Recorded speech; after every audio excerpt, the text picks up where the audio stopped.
All right, let me ask you something. When you think of Red Bull, what's the first thing that comes to mind? Is it really just the can, or is it maybe a Formula One car screaming around a corner, a motocross rider doing a backflip, or, I don't know, a man literally jumping from the edge of space? This is the wild story of how a simple energy tonic from Thailand became one of the smartest, most powerful marketing forces on the entire planet.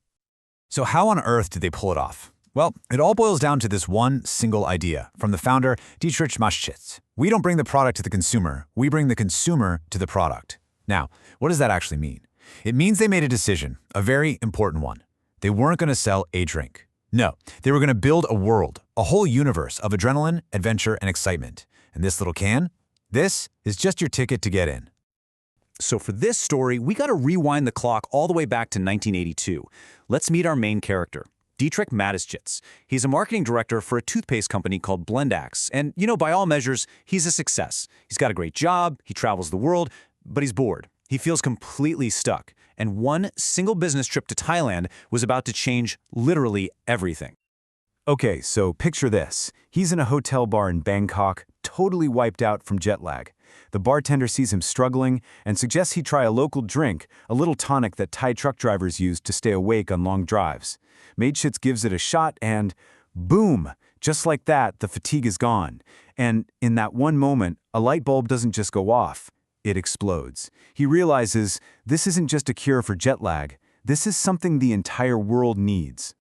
Now, the original Thai drink was called Krating Dang, which, and you can't make this up, literally translates to Red Bull. But Mateschitz, being a marketing guy, knew he couldn't just copy and paste it for a Western audience, so he completely re-engineered it. He made it less sweet, he added carbonation for that fizz, and he swapped the glass bottle for this sleek, modern aluminum can. He wasn't just translating the name, he was translating the entire vibe for a totally new audience. Mateschitz was so completely sold on this idea that he did something everyone he knew thought was absolutely insane. He quit his comfortable, high-paying corporate job. He then tracked down the original creator of the drink, a man named Chaleo Uvidya, and convinced him to go into business together to bring this new vision to Europe. This was a massive, potentially career-ending roll of the dice.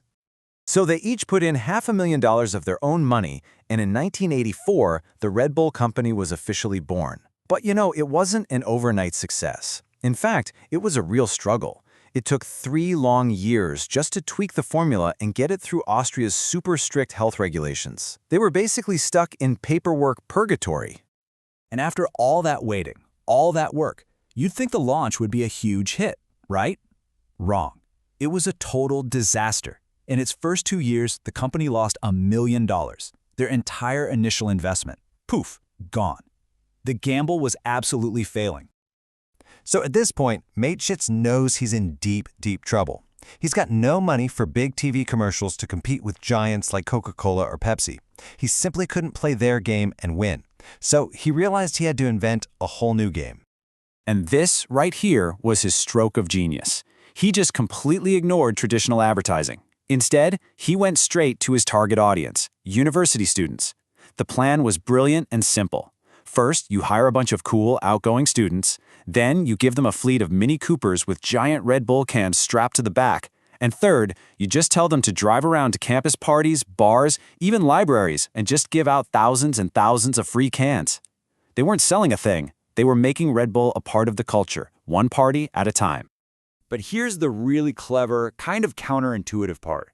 At the same time they were giving cans away for free at parties, they were charging a premium price in stores, like double what a Coke cost.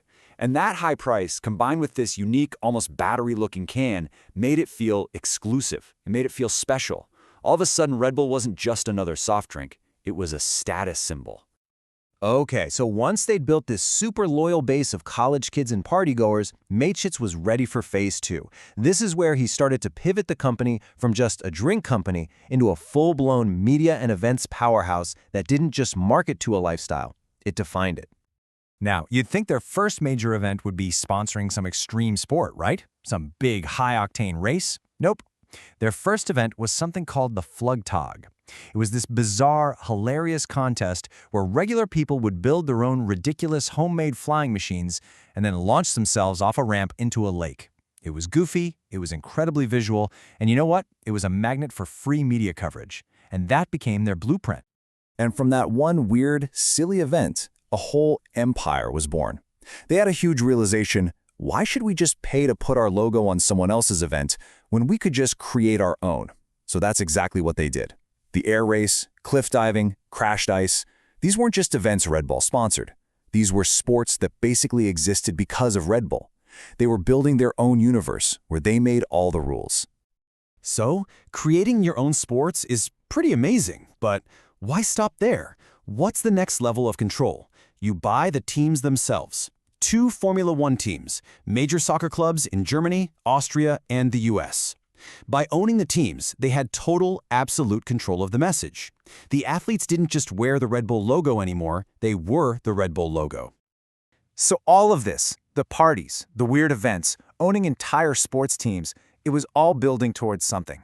It was leading to the ultimate expression of the Red Bull philosophy, a project so ambitious, so completely over the top, that it would capture the attention of the entire world.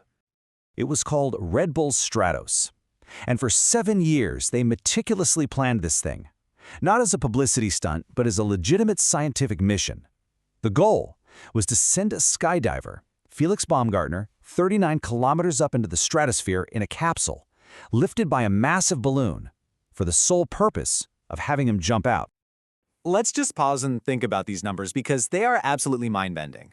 7 years of prep work for one jump, an altitude of more than 127,000 feet.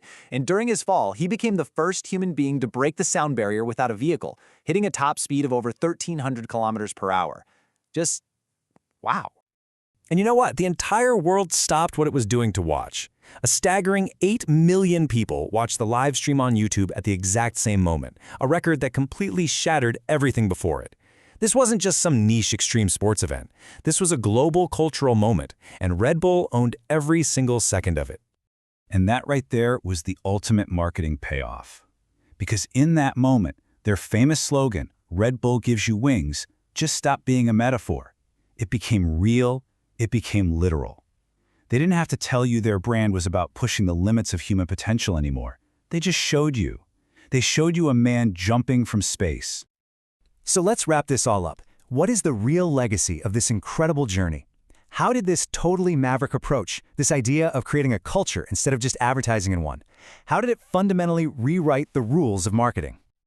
Well, did all this crazy stuff actually work? The numbers? Well, they don't lie.